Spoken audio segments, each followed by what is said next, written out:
Good evening, everybody, or good morning, afternoon, depending on location. We're currently recording at about 5:30ish on Tuesday evening. So we just have the Leeds Southampton game to play tonight, which will be starting in about half an hour. So bear in mind this is recorded before then, so if someone goes crazy in that game and we definitely need them for the next game week, please do not judge me. But anyway, welcome to the first video on the channel. I am Will, also known as Wilbur Games. You will see if you look at the links below. Got my links to Twitter. Obviously, you're at the YouTube channel now, and then we also stream on Twitch. We do a bit of FIFA as well, along with FPL chat. So if you'd like to check out them, subscribe to the channel, like the video, it really helps. If you've got any comments about the content, or if you just need help with your teams, please just get in touch and I'll help you as best as I can. So we're going to do a bit of a preview for Gameweek 26 today, which is a huge game week, as I'm sure everyone knows, where we've got, is it 7 or 8 double fixtures? So a ridiculous amount to get through, and it's going to make a huge impact on our FPL ranks. And a lot of chips will be used. I'm personally going to be using the triple captain, I believe. A lot of people will be bench boosting. So let's go through it step by step. I'm first going to start with some teams I think we need to target for this double game week. So we just flick across to the screen and we'll see the fixtures on here. So personally, when I look at these fixtures, I picked out definitely 2 teams, maybe a third, that we should be looking to target. So my first one, which is definitely more a fixture rather than form, is definitely Spurs. So if you see Spurs are playing Burnley at home, which realistically, Burnley aren't going to provide much in the attack. So Spurs, you'd hope, would get like a 3-0 win here, I would say. So we know the double act that is famous earlier in FPL of Kane and Son. So starting from there, you can see that they're not essential, but highly desirable picks that you want there. And then you also see Fulham down here, which I think people are thinking is a really good fixture, but I think Fulham recently have tightened up, especially at the back. That they're not free scoring, but they're quite good at the defensively. So I still see it as it's by far the best set of fixtures in my opinion. Well, we'll get to the third team, which I say arguably have better fixtures, but they might not have the potential for points because of an injury issue. So when I'm looking at this, I'd even say Spurs' defence is quite solid here, but Kane and Son, you need to be looking to target the best you can. At least one, if not double, because you could see the big rewards are doubling up at this stage, as you saw earlier in the season. Like, if you had a Kane and Son double, you were flying at the start of the season. I personally had Kane and then kind of jumped on with Son as we went through. So personally, Spurs, I'd say double would be handy. I don't see a lot of people talking about their defenders because they can be a bit shaky at the back. But if you think Burnley don't offer much going forward and Fulham could sneak a goal, but they're not going to score like 2 or 3 really. Well, famous last words, they'll score 4 or something now, but that is the point. So Spurs are definitely my top team to target. But then I have Everton down as my next team. So we've got DCL coming back, which is going to be a big help for them. So you can see the second fixture away at West Brom. West Brom are the whipping boys, really, at the minute. They can have the odd good game, but you always fancy you'll score against them.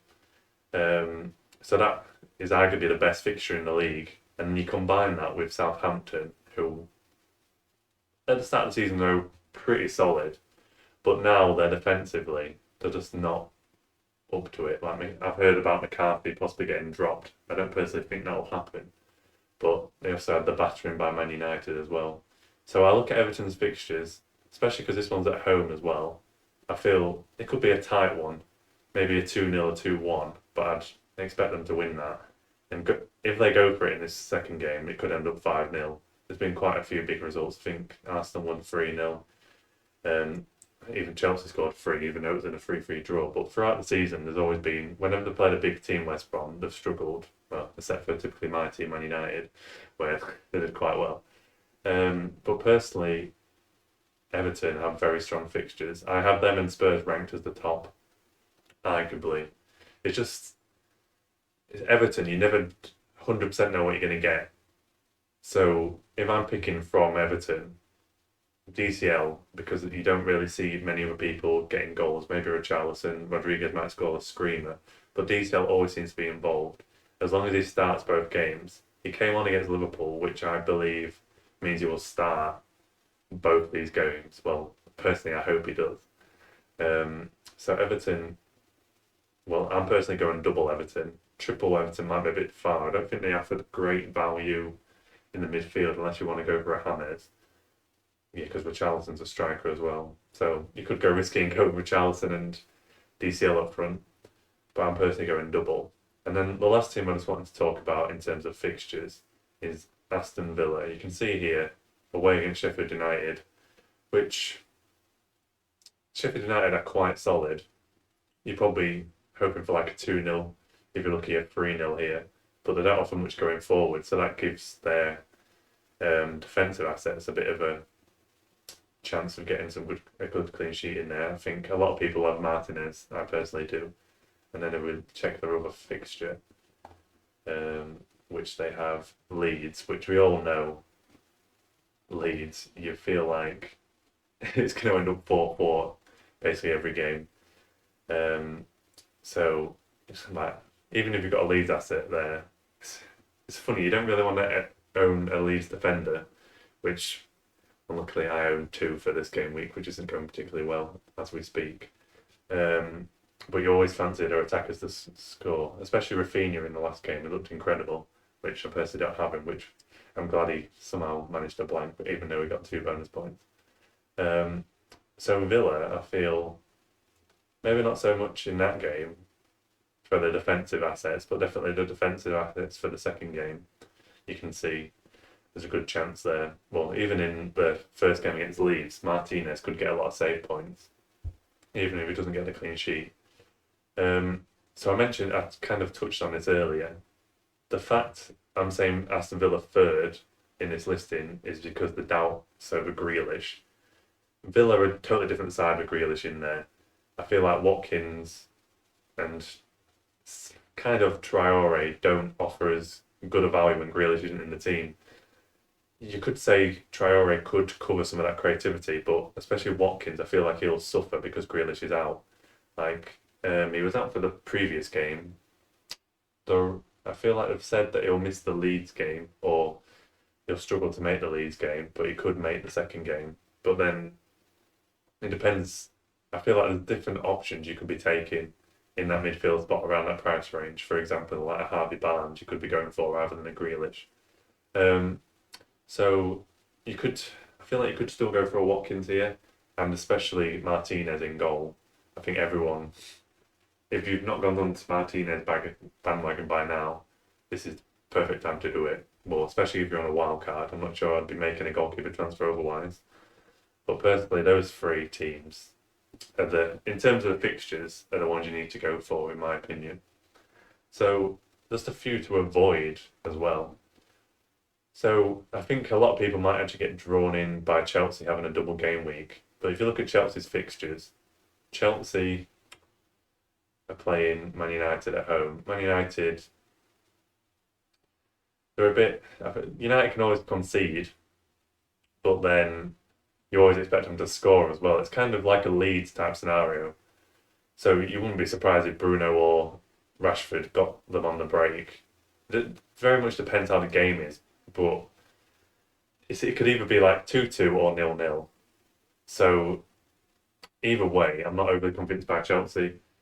Because attacking wise, you can't be convinced. I think only Werner would ever go for, and you can't overly be convinced by him. And then in defence, you're not going to back them to keep a clean sheet against Man United, although they have been doing quite well defensively. And that's also followed up by going to Anfield in the second game. I think if you saw any team playing Manchester United and Liverpool in one game week, you would be a bit scared of the chances of the points you're going to get there. But they could scrape a few points, but personally, there's a lot better options to go for in a double game week than Chelsea. It's just the no-go from me. And then there's the second team that I've written down. I know a lot of people have been going on Burnley Defenders, so I wanted to bring up Burnley. You can see there they've got They're going to Spurs, which they could grind out a 0-0. They could do what they did at Anfield, where they get a 1-0 win. But I don't think anyone is touching Burnley attacking assets unless you just put them in for the previous double game week where you just thought like a McNeil or someone who could get the odd assist. But personally, you should be steering away from Burnley, as you also see their second fixture against Leicester. I think Leicester are one of the form teams in the division currently. Well, they're kind of the odd game where they go off the boil, but you always fancy them to score. Personally, Harvey Barnes looks incredible at the minute. That's why he's in my team. So Burnley, they're very stubborn. Like, I'd never go for their attacking asset. They might be able to scrape a clean sheet here. But like I've said, there's a lot of other assets, well, all over the pitch, not just defensively, that you could be going for. But I feel like a few teams will still feature a Burnley asset just because they've got them in the team. I saw a lot of people double up on defence. A lot of people have got Pope as well. So I expect a lot of people have Burnley in there. But if you're wildcarding or for some reason free hitting, I can't imagine many people will be free hitting. Burnley is not particularly one I'd be targeting. So I'd avoid them like I'd avoid Chelsea. I can't imagine, some people might have a Rudiger or a Werner in the team, but I don't think there'll be a lot of Chelsea players already in teams. So I just wanted to mention as well, so there's going to be a lot of focus on double game weeks, but in my opinion, you can get, especially if you're not on a bench boost, which I've personally used my bench boost already, don't totally disregard single game week players. So for example, my prime example of this is Leeds. So we all know what Leeds are like free scoring. So if you've got a Bamford or Rafinha, I would not be scared to play them in this game week. Aston Villa at the minute aren't in great form, especially without Grealish. Like I said earlier, Villa are a good team to target. In that Leeds game, I wouldn't be targeting them for a clean sheet. Martinez might get like 10 saves and Leeds could score 3 still. So especially if you're debating like if to take that extra hit to get another double game weeker in, don't think it's necessarily what you need to do. I would also bear in mind if you're on a similar strategy to me where you've not got a free hit or wildcard left to use later in the season, you need to think about game week 29 where a lot of people don't have a game. I think there's 4 matches, if I'm not mistaken, in game week 29, and Leeds is one of those. So for me, for example, I've got 3 Leeds players. I'm not particularly going to get rid of them. I might get rid of 1, but I'll bench as many as I can, or for example, play Bamford because I think he'll get some points in that game. Like for my scenario, how I'm looking at the minute, I've got 10 double game week players, and then in 11th, I'll probably just put Bamford on, which I'll talk about to you later if we go for a bit of a more out there risk on someone like Harry Kane, as we discussed earlier. Yeah, so don't disregard someone like a Leeds. That is the main one I'd be picking out because I feel like a lot of people have got a Leeds assets because their double game week, which we're about to see conclude in about 15 minutes time, will be quite heavy on Leeds, maybe a triple on Leeds, which I have. A lot of people have double at least. So don't disregard those single game week players at all. Right. So we'll move on to personal players that I would target in each position going forward for the double game week, which I'll bring my team into it at the same time because a lot of my team does kind of reflect this thinking because throughout, well, personally, preparing for these double game week fixtures I used my second wildcard quite early because I wasn't happy with my team going into the second half of the season. So I've not got a wildcard to use. I used my free hit chip earlier in the season as well. So it's been very much planning ahead for this double game week. So personally, I'm quite happy where I am. There's a few changes that we could make to this team to make it perfect, and we'll discuss them slightly later on in the video. But so from my point of view, 2 best goalkeepers in this game week I actually have already, but obviously I can't play 2 goalkeepers as I've already used my bench boost. So it is Martinez, which in my opinion is the best double game week goalkeeper by quite a distance, I would say, especially from the teams that are playing two games in the week. You have to say Leeds away and Sheffield United away. As I mentioned earlier about Villa, they are one of the teams to target. More, like I said, attacking wise, but defensively, Sheffield United away, I'd be disappointed if they didn't get a clean sheet. And then Leeds, even if they do concede, which I'd expect they would do, Martinez is quite likely to get the save points that you really can bank on for him at this point. I think I think throughout the whole season, Martinez has been one of those ones. I think I've had him through most of the season, but whenever you bench him, he just gets points, which are just ridiculous. Or is it, for example, a Souček as well, which will do exactly the same, which also is quite annoying. And then you'll also see on my bench as well, Areola. I think he's a solid, especially if you're bench boosting. Areola is a fantastic option. 4.5 million still. Crystal Palace away, I would hope that they could keep a clean sheet in that. Palace, they're totally off the boil at the minute. They totally got away with it against Brighton last night. Getting, from two touches in the box and they scored, which is crazy return. They're just not on it at the minute for Palace. They got away with one last night. So they've got Palace and then Spurs, like I said when I was talking about Spurs earlier. Fulham are quite good defensively compared to the start of the season. So I'm not banking on a clean sheet in that one, but I'd hope he should scrape one. So personally, I'm going with Martinez in my team just because I have to choose one, but I'd be very happy bench boosting with both those goalkeepers if I still had that in hand. But like I said, unfortunately, I can't play two goalkeepers. I might have played Areola instead of Bamford just to mix it up, but unfortunately, we can't do that. So we move on to defence. I'm not overly happy with my personal defence because of the City risk of Pep roulette, shall we say, which gives me a bit of an issue, but there's not much I can do about it. If City assets start, there's quite a high chance that they will get a clean sheet. So there's worse options I could have. If both Stones and Cancelo start in the double game week in both games, then I would be hoping for at least double points from both of them. Stones could go on a mad one like he did the previous double game week, but we will see. But alongside them, Digne, I think he is one of the best options in defence this week. If you're wildcarding, I can't imagine a lot of people have him in the teams at the minute. I don't think he's a particularly high ownership card. Let's have a look on here. Yeah, 7.6%. So you could say he's a differential in a way. Because I've had him in for a few weeks now. And it's just that potential assists in there. He's on most free kicks as well, I believe. Unless Hamed is starting as well, where he could mix it up, so I've got a left footer, right footer.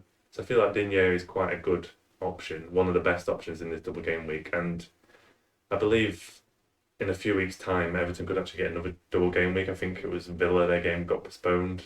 So they could have another double game week coming up in a few weeks' time. So Southampton at home, like I said when we were targeting, Southampton at home, I feel like Everton will win that. Digne could hopefully be raging forward, especially if Everton play five at the back. If he plays as a wing back, he's also played in like an advanced midfield, a left midfield role rather than a left back. So I'm quite hopeful for Digne in both of those games. Like I said, at West Brom as well. Especially if they play five at the back against West Brom. I'm hoping Digne is going forward all the time, and I'm hoping for some decent returns from him. Knowing my luck, Man City will probably haul higher than Digne after I've recommended Digne. So I just wanted to touch on, as I mentioned earlier as well, about Spurs. The fixtures are quite good from a defensive point of view, but I've not heard a lot of people talking about Spurs defensively because it's quite hard to pick. Because Mourinho seems to like to rotate his back line at the minute. So you're kind of taking a risk that they might not start both games, but then you've got a high chance of a clean sheet in one, if not both, if they don't start in both. So in my opinion, at the start of the season, I thought Dyer was the best option. Sanchez has come back into it at centre-back, but I would still stick with Dyer as centre-back. And then if you want to go with a more high-ceiling player, who if he plays both games, could return quite big, is Reguilon. I was watching Spurs the last game, and Reguilon was sometimes the first man in the box to a cross, which is ridiculous. Sometimes when he's playing, he's just so far up, and especially if you're playing Burnley and Fulham, I'd expect the fullbacks to be raging forward. So as long as he doesn't get rotated out, Reguilon is a very good pick in my opinion. And if you want to go for a safer option, you go with Eric Dyer. And then I also mentioned Fulham, which you've got with Areola there. There's quite a few cheap options, especially if you're bench boosting from Fulham. I think most of their defenders are around 4.5. And not this game week, the game week before, actually centre back assisted and scored. Like they basically flicked it on to the other centre back, and so they both got a attack in return, which was nice if you had one of their defenders. So I think Fulham, if you're looking for budget defenders, are quite a good way to go. So most of their defence, I would just go for to put a double game weeker in there if you're looking for someone to play in this week, just for this week purely, and then probably get rid of them afterwards. And then I just had Leicester as well, because, like I said, the fixtures. Well, I've not actually talked about Leicester yet. The fixtures are quite good for Leicester, in my opinion. Arsenal could go either way, because they're a bit of a funny team, Arsenal. They can turn up or just be terrible. And you could see them just holding out, especially against Leicester, just trying to put a lot of men behind the ball and just hanging in there, and maybe try to catch them on the break with like Aubameyang and Saka. And then Burnley away, which can be quite difficult, Burnley, but you don't expect it to be very high scoring. So if you go for just a set someone who's going to play, you can go for an Evans or a Sionchu, which they could score a header, they could do a John Stones where they score 2 in the game week, which could happen, or you could go for a fullback where there's a bit more risk, where you go for a Pereira or a Castagna, where, as we saw in the last game, they were kind of both playing on the right hand side, and I think it was more Pereira was getting forward quite a lot. But then you've got the risk of one of them getting rotated with Albrighton. So it's kind of similar to the Spurs issue. They could get rotated out. So if you want to go for the safe option, go for a centre back. But if you're going to go all out, I'd probably go for Castagna. If you're going for, he's a bit more expensive, though. That's the only issue. He's a bit more of a premium. Well, I think it's about 5.7, 5.8. So you're getting a bit more premium. But he's definitely one to look out for. So then if we go midfield, I still feel like City is very risky when you're going for City. It's just trying to get the player that's going to play both games and potentially go do well. I think KDB is not going to play 180 minutes. I'd be very surprised if he does. I'll be surprised if Gundogan plays both of them, to be fair. He needs to be given a bit of a rest, and it definitely depends on the Champions League game around that. And then you've also got Sterling and Foden. It's very, Man City is very, as we've said, for Pepper Roulette, is very uncertain. So I think you'll be banking on someone playing 90 minutes and then hope for some more minutes. So you could take a punt on Sterling, but personally, just if you've got Gundogan, stick with him. Even if you want to go for a Foden, just a bit of a punt. I don't think you want to be punting on a high-valued City asset in this game week, because there's a lot of uncertainty about them playing 180 minutes. Maybe if KDB had been back for a few more weeks, then you could bank on him, but I wouldn't bank on him for this double game week. As you can see in my team, Harvey Barnes, I feel like, is one of the best value, or in that price bracket, he's even cheaper than like a Grealish. He's, like the last 2 game weeks especially, I've seen him get 12 and 13 points, which is very handy, especially for me, as I've had him in there both times. But a lot of the attacking plays going through Barnes at the minute, I feel like for a few weeks, the hype was on Maddison. Everyone couldn't look past Maddison because he was getting the returns, but now we're seeing the returns from Barnes, and it's kind of become a bit more clear that he's involved in a lot of the attacking play. You'll often see in games as well that sometimes go to a 4-4-2 Leicester, so Barnes will push up with Vardy and actually sometimes be on the last man. And you'll see it a lot of the time he's one-on-one against a fullback, and like 60-70% of the time he'll always beat his man. He's quite good at beating a man. So I've got quite high hopes for Barnes. If you're looking for that like middle value midfielder, he's very good. I think he went up to 6.9 million today. So he's definitely, if you're floating in between 2 price ranges, you definitely go for him. And then if you're going for example a cheaper option, in my opinion, I was looking at it earlier that I feel like Lookman, I think he's still at 5 million, is a good option. As I mentioned about the Fulham fixtures earlier, we've got Crystal Palace away where I feel like he could get some points and he could sneak a goal against Tottenham as well. I think he actually scored against Man United as well when they played at home. So he can definitely sneak a goal, and I feel like he looks like the most creative player in that Fulham team. And also, an added advantage is that he plays in game week 29 as well. So you could keep him all the way through there. I think Fulham have Leeds in that fixture, which they could see some goals in there as well, like we mentioned about Leeds earlier. So Lookman as a value option is also there. So I think Lookman, value option, Barnes, mid option, and then I think most people will have a Bruno or a Salah, at least one, which would be a more high end option. So then moving on to attack, I've mentioned about Everton's good fixtures. So in my opinion, DCL, it's very tight. The two forwards that stand out in this game week for me, and that is DCL and Kane.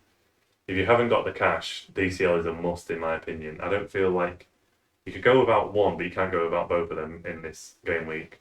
Like I said earlier, I feel like DCL is going to start both games. Now he came on against Liverpool and he was quite sharp against Liverpool as well, and he won that penalty. Um, so he is one of the must-haves in this game week. I feel like a lot of people abandoned him earlier in the season, but now is the time to bring him back if you've not brought him back already.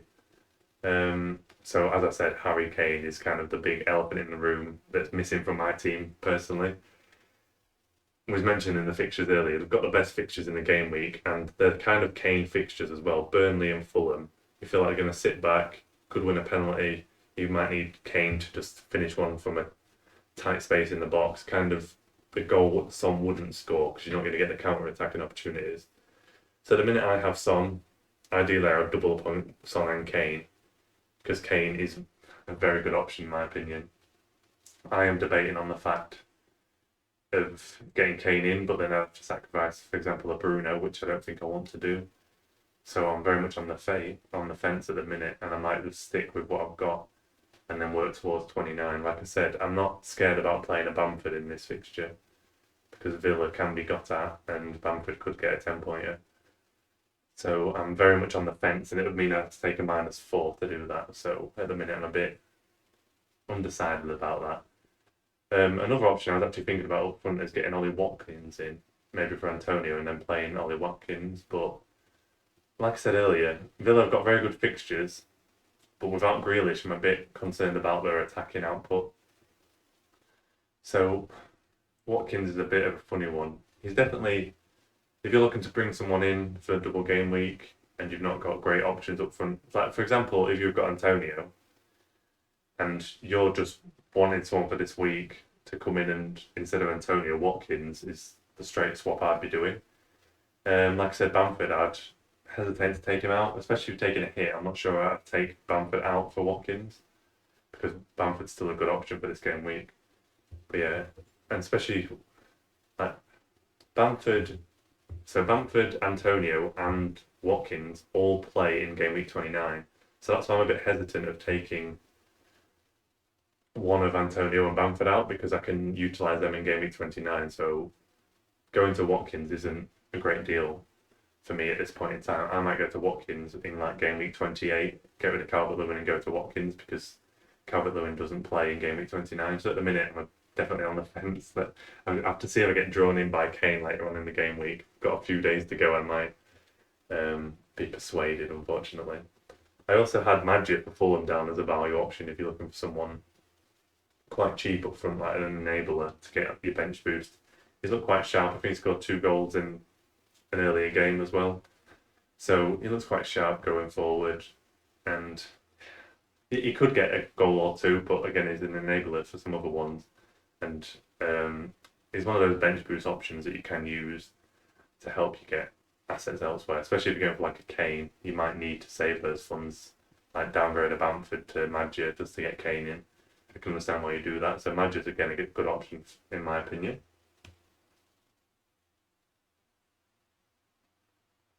So let's move on to different strategies in terms of your captain and then how you're going to use your chips. So, in my opinion, for captain, On the screen I've got it on Son. That was purely just how I set it before, well, just after the previous game week had started. So I'm not particularly thinking of keeping it on Son. It's just there as a placeholder. At this minute, based on the team I've got, DCL will most likely get the armband. If you've got Kane, it'd be a very tough decision between Kane and DCL. I feel a lot of people are going to go for Kane, so DCL might be a bit of a differential. So I'm also looking to triple captain as well, which I feel like a lot of people are going to do in this game week, and I feel a lot of people will trust Kane to deliver more than DCL, especially because DCL is just back from injury. I feel like he'll play both games, but there's that doubt there. Kane's like Mr. Reliable. So that is kind of what I'm also hesitant on in my team, that a triple captain Kane, like if I bring Kane in for a hit, I'm triple captaining, so it could be worth taking that. It's only 4 point hit that I'll be taking, but then I'll be losing in Bruno, so that's what I've got to weigh up as the option for. So in my opinion, the best two captains in the option are Kane and Calvert-Lewin.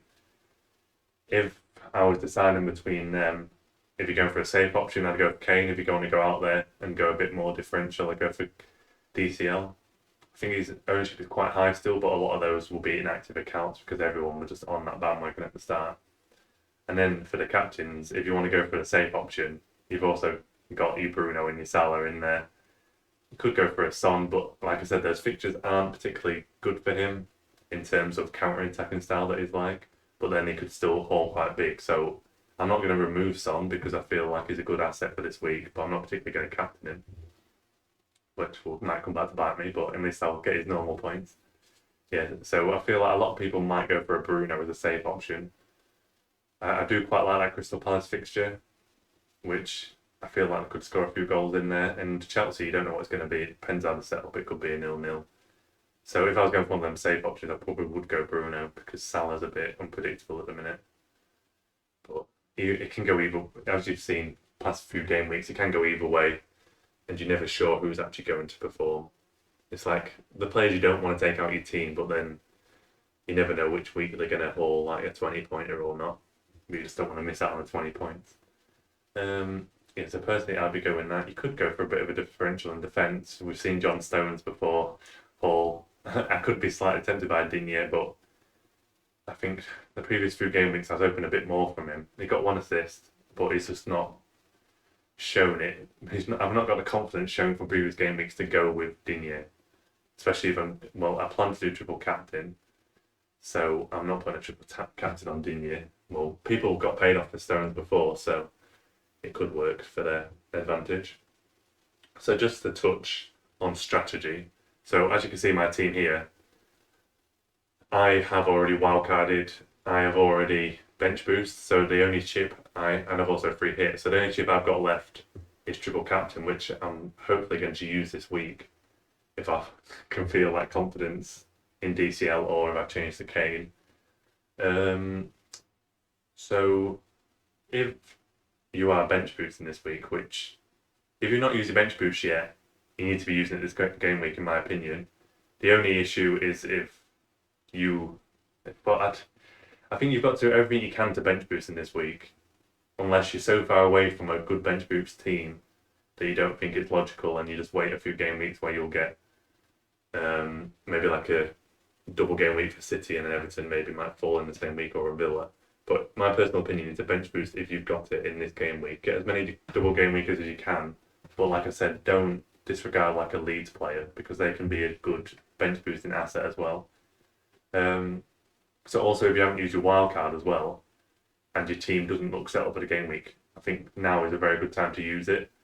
Or if your team looks quite well set up for the bench boost without having to wild card, save your wild card for later down the line. See how your team's going to look like for game week 29 where there's only 4 game weeks. If you don't look very good for that fixture, then you need to think about wildcarding. Or if you can get through 29 without using the wildcard, that's even better because you can restructure your team after that. And especially if you've got a free hit chip left, you need to save that for game week 29, in my opinion. There's a small blank game week, I think it's game week 33. But I feel like that is only about 4 teams that are blank, so that is easier to divert than this one in game week 29 will be. So I think that is the best way to use your strategies. But if anyone's got any questions about how they should utilize their strategy, because personally, like I said, I've only got triple captain left. So I'm trying to give you a bit of a background of if you're in different situations, what you should do.